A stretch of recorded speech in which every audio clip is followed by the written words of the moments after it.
आदमी 15-16 साल से मुख्यमंत्री है, अगर वो आदमी इस तरह की हरकत करे, कि 7.5 साल में एक बहाली पूरी नहीं हो, तो ये कितने बेशर्मी की बात है। और हम तो नीतीश कुमार जी से भी हाथ जोड़ के विनती कर रहे हैं कि नीतीश बाबू, आप एक बार आप भी अपनी अंतरात्मा से पूछिए, एक बार आप भी अपनी अंतरात्मा से नीतीश बाबू पूछिए कि आप जो है इन 7.5 सालों में 4 बार मुख्यमंत्री पद की शपथ ले चुके हैं, 4 बार, 2 बार गठबंधन बदल चुके हैं, लेकिन उसके बावजूद भी ये बहाली पूरी नहीं हुई, तो फिर आप कर क्या रहे हैं? आप किस बात के लिए सुशासन बाबू कहलाते हैं? और मीडिया बंधुओं से भी हम अपील करते हैं कि आज जनता दरबार लगा हुआ है, मुख्यमंत्री जी का जनता दरबार लगा हुआ है, तो थोड़ा सा उनसे एक सवाल कर दीजिएगा कि आप यहाँ जनता दरबार लगाए हैं और गर्दनीबाग धरना स्थल में छात्र दरबार भी लगा हुआ है, जहाँ बिहार के कोने कोने से छात्र आए हुए हैं, तो आप उनकी समस्या को सुन नहीं रहे हैं और दिखाने के लिए आप जनता दरबार लगा रहे हैं कि हम जनता की समस्या को सुन रहे हैं। और यहाँ जो हजारों परीक्षार्थी आपको अप्लाई करते हैं ऑनलाइन जनता दरबार में आने के लिए समस्या को लेके, चाहे वो दरोगा बहाली से रिलेटेड हो, बीएसएससी से रिलेटेड हो या फिर और बहाली से, तो आप उसको मौका कहाँ दे रहे हैं? मैंने खुद अप्लाई किया था जुलाई में और अभी तक अलाउ नहीं किया गया था, और 2 नवंबर को मैसेज आता कि आपका रद्द कर दिया गया। जब रद्द ही करना था उसी समय कर देते। और मुझे ये बात पहले से पता थी, कि मेरा जो है एप्लीकेशन स्वीकार नहीं किया जाएगा, क्योंकि मेरा नाम एड्रेस सब कुछ सार्वजनिक है।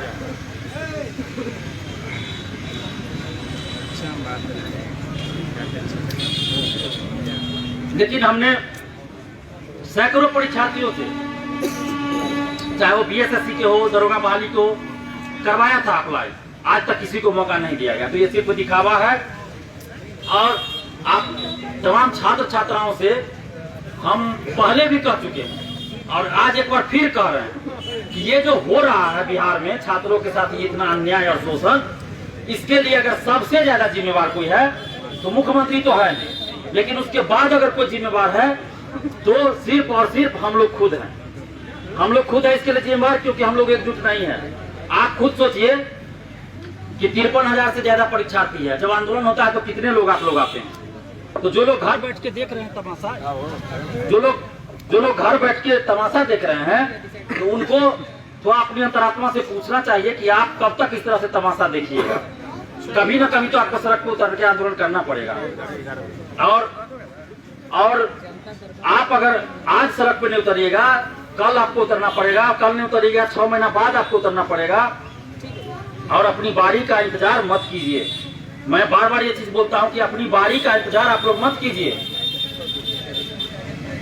अपनी बारी का इंतजार मत कीजिए, और एकजुट होकर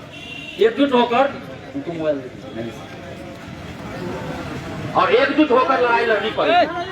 अभी भी हमारे जो बिहार राज्य में सबसे बड़ी कमजोरी हम लोग यही है कि हम लोग जो है अभी जाति धर्म पार्टी पॉलिटिक्स में बटे हुए। लेकिन सबसे बड़ी बात यह है कि अब हम लोग एकजुट होने लगे हैं, और ये एकजुटता एक दिन बिहार में नया इतिहास लिखेगा, इसकी मुझे पूरी उम्मीद है। और ये मुमकिन होगा बिहार के समस्त छात्र छात्राओं के प्रयास से एकजुटता।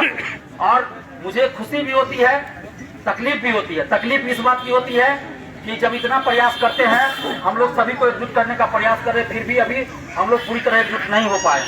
लेकिन खुशी इस बात की है कि पहले से ज्यादा एकजुट हो रहे हैं, और हर आंदोलन में पहले से ज्यादा संख्या छात्रों की आ रही है। तो ये हम लोग के लिए थोड़ी उपलब्धि भी है, लेकिन अभी भी कमजोरी है, उस कमजोरी को दूर करना है। और जो लोग भी आंदोलन में नहीं आते हैं, वो लोग सोचिए थोड़ा सा कि जब आप परीक्षा देने के लिए 400-500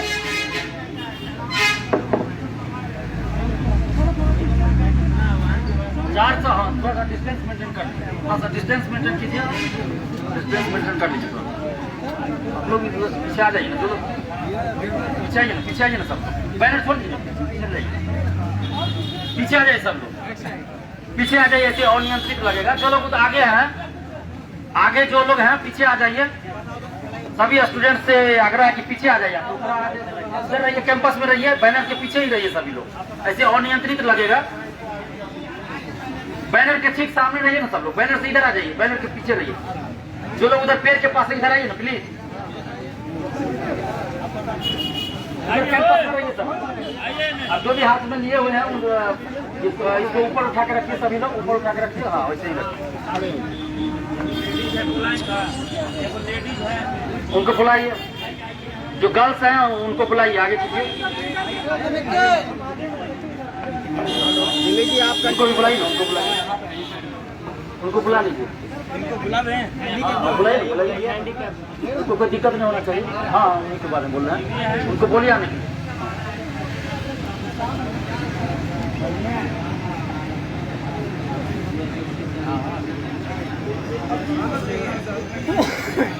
कंटिन्यू करिए। तो आप जो है तमाम छात्र छात्राओं से मैं यही अपील कर रहे हैं जो भी यहाँ मौजूद है कि सभी लोग प्लीज बैनर के पीछे रहिए, ऐसे और देखिए फिर आप लोग इधर आ गए, थोड़ा बात को मानिए, इधर आ जाइए, पीछे आइए। जिनको भी लाइव होना है फेसबुक से वो लाइव होइए, कोई दिक्कत नहीं है, लाइव होइए, लेकिन थोड़ा सा इधर आप डिस्टेंस बना कर, बार बार हम यही अपील कर रहे हैं, थोड़ा पीछे होइए, डिस्टेंस बनाइए, थोड़ा एकदम गैदरिंग हो जाता है, तो पीछे थोड़ा पीछे होइए ना, थोड़ा पीछे होइए सभी लोग। पेड़ के पास जो है इधर आइए ना, पेड़ के पास है, कैंपस में आइए प्लीज, बात को सुनिए थोड़ा। पेड़ के पास जो भी उधर साइड में है तो इधर आ जाइए, कैंपस में आइए आप लोग।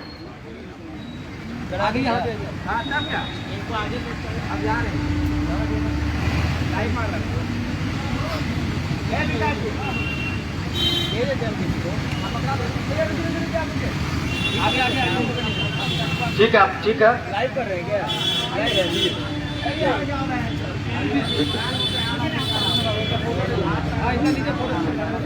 कंटिन्यू कीजिए। अभी सबसे ज्यादा जरूरत इसी बात की है कि बिहार के छात्र छात्राएं एकजुट हो जाए, और देखिए ये लंबी लड़ाई है, और बिहार को अगर बदलना है, ले सकते हैं बिहार सही मायने में पहले वाला प्राचीन काल वाला बिहार बन जाए, जो पूरी दुनिया को ज्ञान से प्रकाशित करता था, वो बिहार अगर आपको चाहिए फिर से, तो सिर्फ मीडिया में मुख्यमंत्री जी के बयान देने से नहीं हो जाएगा। जो नीतीश जी बोलते हैं कि बिहार का वो गौरव लौटाएंगे, प्राचीन गौरव लौटाएंगे नालंदा विश्वविद्यालय का, तो नीतीश कुमार जी शायद बहुत लोग आपके बयान पे ध्यान नहीं देते होंगे, हम 2005 में और 4 में भी ये बयान आपका सुनते थे, और आपके हर चुनावी भाषा में ये बयान होता था, और 15 साल से आप मुख्यमंत्री हैं, और अभी तक वही बयान आपका हर साल आता है। तो पता नहीं आप कब लाइएगा ये बयान, दूसरे जन्म में ये करके दिखाएगा कि क्या कीजिएगा। तो अगर सचमुच वो चाहिए कि प्राचीन काल वाला बिहार का गौरव लौट के चलाए, चाहे वो शिक्षा के मामला में हो या राजनीति के मामला में, तो इसकी शुरुआत बिहार के छात्र छात्राओं को ही करनी होगी। और इसके लिए सबसे ज्यादा जरूरत है कि प्रशासन में सही लोग जाए। देखिए कहीं भी देश में, राज्य में, चाहे वो राजतंत्र हो या शासक कितना भी अच्छा होगा ना, मुख्यमंत्री कितने भी अच्छे होंगे, तो उनकी सभी योजनाओं को सही से जमीनी स्तर पे लागू ही नहीं कर पाएंगे। और अगर मुख्यमंत्री कितना भी भ्रष्टाचारी हो, अगर कर्मचारी और अधिकारी सही हो, तो अच्छा काम कर सकते हैं जमीनी स्तर पे, क्योंकि जनता से सीधा जुड़ाव अधिकारियों का, कर्मचारियों का होता है। जो सरकारी नौकरी के लिए भर्तियां आती है, विज्ञापन आता है, तो जब तक उसमें सही से परीक्षा नहीं होगी, सही से बहाली नहीं होगी, तो फिर प्रशासन में सही लोग नहीं जाएंगे, ऑफिस में सही लोग नहीं जाएंगे, तो ये ना तो कभी खत्म होने वाला है भ्रष्टाचार, और न कभी रुकेगा। इसीलिए जरूरत है कि जो भी वैकेंसी आती है, सबसे पहले तो जितना सीट खाली है वो उस पर वैकेंसी आए, और वैकेंसी आती है तो सही समय पे और एक निश्चित समय पे वो वैकेंसी को पूरा किया जाए, साल भर से लेकर 1.5 साल के अंदर पूरा हो, और उसमें धांधली ना हो, पारदर्शिता के साथ बहाली हो। पारदर्शिता के लिए जरूरी है कि OMR शीट का कार्बन कॉपी, क्वेश्चन बुकलेट दिया जाए, आंसर की जारी हो, और रिजल्ट प्रकाशन के साथ ही कटअप और सभी का मार्क्स बताया जाए। और जो बहाली होती है उसमें सेटिंग गेटिंग बंद हो, बैकडोर एंट्री बंद हो, पैसा लेके सीट की बिक्री बंद हो। अगर आप RCP टैक्स बंद हो, सही कहा आपने। और अगर मान लीजिए 25 लाख देके कोई दरोगा बनेगा, तो आप सोचिए कि किसी के साथ बलात्कार होगा, तो बलात्कारी जाके उसको 2 लाख रुपया दे देगा, पता चलेगा कि FIR किसी और पे दर्ज कर दिया। रात में वो दरोगा जाके खुद भी चोरी कर लेगा, और दिन में FIR किसी और पे कर देगा, यही होगा। तो इसलिए ये जरूरत इस बात की है कि प्रशासन में हर एक डिपार्टमेंट में सही लोग जाए, उसके लिए एक ही शर्त है कि जो भर्ती होती है वो सही तरीके से हो। ये जो खुलेआम जो सीट बिक्री हो रही है पैसा लेकर, वो बंद हो और सही उम्मीदवार जाए, सही लोग चुन कर जाए। इसलिए जरूरत है कि धांधली बिल्कुल ही बंद हो। तो ये लंबी लड़ाई लड़नी पड़ेगी, और जब तक बिहार के समस्त छात्र छात्राएं एकजुट नहीं होंगे तो फिर ये जो सीटों की बिक्री हो रही है वो होती रहेगी। आप लोग खुद सोचिए, जो लोग यहाँ मौजूद है वो लोग भी दिल से सोचिएगा, और जो लोग घर बैठ के तमाशा देख रहे हैं वो लोग ज्यादा सोचिएगा कि किनको पता नहीं है कि दरोगा बहाली में सबके पास आंसर आ गया था एग्जाम से पहले, किनको नहीं पता और किनके पास नहीं आया था। फिर भी हम लोगों ने सबूत दिया, मोबाइल दिया, कोई जांच नहीं करवाया गया। आज तक कोई जांच नहीं हुआ, बहाली भी पूरा कर लिया गया। सिपाही भर्ती जिसका रिजल्ट अभी तक नहीं आया है, उसका भी आंसर वायरल था, हूबहू मिल गया। हमने मुख्यमंत्री जी को ईमेल किया तो क्या किया गया, मुझे ये ब्लॉक करवा दिया गया। उसके बाद फेसबुक आईडी भी मेरा कुछ दिन के लिए ब्लॉक कर दिया गया, लेकिन मुख्यमंत्री जी ने कोई उस पर कार्रवाई नहीं किया। हमने तो सिर्फ मुख्यमंत्री जी को भेजा था कि इस पे कार्रवाई हो, जांच हो, और जो शिक्षा मांग किया है उस पर कार्रवाई हो, लेकिन नहीं हुआ। आप देखिए 1717 दरोगा बहाली हो, 2446 दरोगा वाली, हर इसमें धांधली हुई है। कट ऑफ से ज्यादा मार्क्स आया, सिलेक्शन नहीं हुआ। उसके बाद फिजिकल के लिए देखिए, मेडिकल का जो लगाए थे, एडमिट कार्ड जारी हुआ, नहीं दिया, गुंडागर्दी हुआ। उसके बाद भी कोई कार्रवाई नहीं होता है, नीतीश जी के द्वारा भी नहीं होता है, किसी के द्वारा नहीं होता है, और न तो कोई जांच बैठती है। आप सिपाही भर्ती में देखिए 7 महीना 8 महीना हो गया, रिजल्ट नहीं आ रहा है। पीटी फेल, मेंस में पास, फाइनल सिलेक्शन हो जाता है। उसके बाद देखिए, और ये बीएसएससी जो प्रथम इंटर स्तरीय बहाली है, आप देखिए 2014 की वैकेंसी, माने कहते हैं हम लोग कि 2014 की वैकेंसी, क्योंकि 2014 में विज्ञापन आया, लेकिन ये वैकेंसी जो है मेरे ख्याल से 2006 से 14 तक की है। तो इसको तो 2006 की वैकेंसी कहना उचित होगा। आप 10 साल लेट से निकाले वैकेंसी, तो वो तो सरकार की गलती थी। आप बताएं कि 2006 की वैकेंसी अभी तक पूरी नहीं हुई है, ये कितने बेशर्मी की बात है। और 2014 के बाद सचिवालय सहायक यानी कि बीएसएससी सीजीएल 3 की कोई वैकेंसी नहीं आई है 2014 के बाद।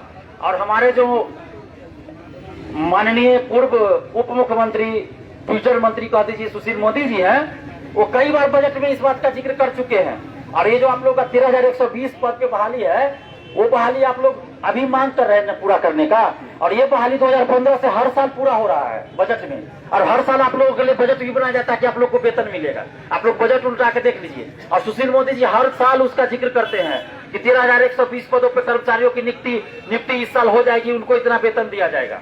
और सचिवालय सहायक की वैकेंसी भी वो निकाल दिए थे, 3rd सीजीएल, लेकिन आज तक वो वैकेंसी नहीं आई, न ही ये बहाली पूरी हुई है।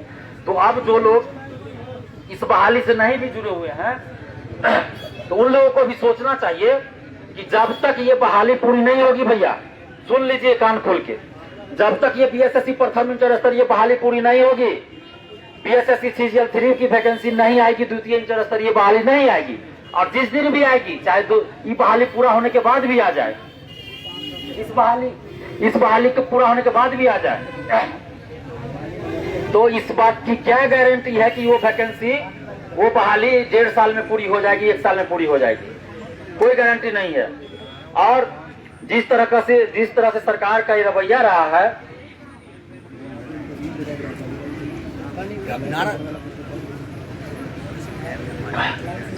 जो रवैया सरकार का रहा है, उससे मंशा यही है सरकार की कि लेट लतीफी की जाए और धांधली करे, पैसा लेके सीट बेचे और लेट लतीफी करे। आप बताइए कि सचिवालय में 60 से 70% सीट खाली है, 60 से 70%। कैसे काम होगा? बिहार का विकास कैसे होगा? बिहार के किसी भी ब्लॉक में चले जाइए, किसी भी समाहरणालय में चल जाए, वहां कर्मचारियों की सीट जो आधी खाली है, और उन कर्मचारियों की जो भर्ती है वही यही 13,120 पदों से भरी जानी थी, ये 2014 के अनुसार। और ये साढ़े 7 सालों में तो और भी सीट खाली हो गया होगा, तो कैसे काम होगा? तो कहीं ना कहीं जो नीतीश जी कहते हैं कि न्याय के साथ विकास हम कर रहे हैं और भ्रष्टाचार पे 0 टॉलरेंस है, तो हम लोग तो न्याय की ही मांग कर रहे हैं कि साढ़े 7 साल से जो अभ्यर्थी दिन रात परेशान हो रहे हैं, तो उनको आप न्याय दे दीजिए। तो क्यों नहीं न्याय दे रहे हैं मुख्यमंत्री जी? और जो बोल रहे हैं कि 0 टॉलरेंस भ्रष्टाचार पे, तो हम लोग तो सबूत दे रहे हैं भ्रष्टाचार के, तो क्यों नहीं कार्रवाई कर रहे हैं? तो ये सिर्फ दिखावा है, सिर्फ और सिर्फ दिखावा है। और इस चीज को हम सभी को समझना होगा दोस्तों नहीं तो फिर आप सोच लीजिए कि ये बहाली जल्द पूरी नहीं होगी। जो लोग घर बैठ के देख रहे हैं आप सोच लीजिए कि इस बहाली का आप थोड़ा सा शुरू से अभी तक एक बार ऑब्जर्वेशन कर लीजिए कि बगैर आंदोलन की ये बहाली आगे बढ़ी ही नहीं है। तो आप लोग को बार बार इसके लिए एकजुट होना पड़ेगा। अगर एक दिन सड़क पे उतर जाते हैं ना 53,000 जो स्टूडेंट्स है उसमें से अगर आधा भी एक दिन उतर जाते तो ये बहाली पूरी हो गई रहती। लेकिन आप लोग जो है घर बैठ के तमाशा देखने लगते हैं, यही बहुत बड़ी दुर्भाग्य है इस देश की भी और ये बिहार का भी। तो आप लोग प्लीज एकजुट हो यार। आप लोग को डर किस बात का है भाई? आप लोग को क्या डर लगता है कि आंदोलन में आएगा तो जेल भेज दिया जाएगा? क्या आपको ये डर है? बताइए, ये आंदोलन में आएंगे तो जेल भेज दिया जाएगा? तो जेल, तो जो घर बैठे हो आप लोग को तो डर नहीं है जो यहाँ मौजूद है, लेकिन जो लोग घर बैठे हुए हैं उन लोगों के बारे में पूछ रहे हैं। जो लोग घर बैठे हुए हैं उन लोगों को क्या डर लगता है आप लोगों की जेल चले जाएंगे अगर आंदोलन में आएंगे? तो आप एक चीज ध्यान से सुन लीजिए, जेल जाने से आजादी मिली थी, जेल जाने से आजादी मिली थी, इसलिए जेल जाने से डरिए मत। और लोकतांत्रिक अधिकार है आपका, शांतिपूर्वक आंदोलन कीजिएगा तक किसी माई के लाल में हिम्मत नहीं कि आपको जेल भेज देगा। इस बात का ध्यान रखिए, डरिए बिल्कुल ही नहीं। यहाँ जो है चोरी करके मर्डर करके लोग जाता है जेल, चोरी और मर्डर करके लोग जेल चला जाता है, वो लोग छूट जाता है। और यहाँ तो हम लोग है कि न्याय के लिए लड़ रहे हैं। आप जेल में भी जाइएगा ना तो आपका भव्य स्वागत होगा वहाँ। हेलो,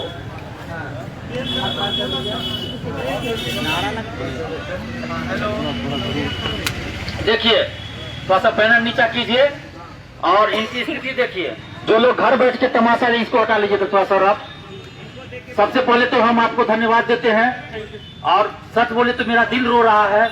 इसलिए रो रहा है आज कि मुझे बिहार के उन युवाओं की तरफ आता है जो दो पैर रहते हुए अपाहिज है, दिव्यांग है। और इनको देखिए दोनों पैर से ये दिव्यांग है, लेकिन हम इनको अपाहिज नहीं मानते हैं, दिव्यांग नहीं मानते हैं। ये मानसिक रूप से पूरी तरह स्वस्थ है। देखिए कितना दूर कहां से आप आए हैं, सिपारा से, मतलब अरवल जिला के हैं, अरवल और सिपारा में अरवल से ये हैं।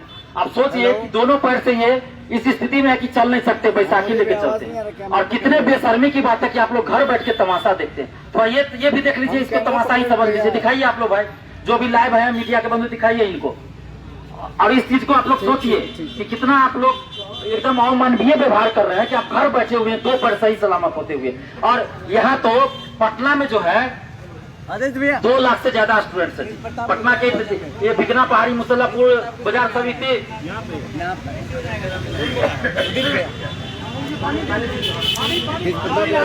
में आ रहे हैं।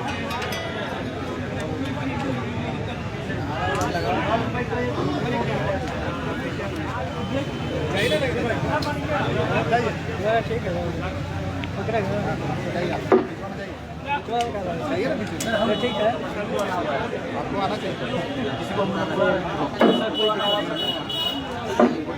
तो क्या हम में से भूल गए तो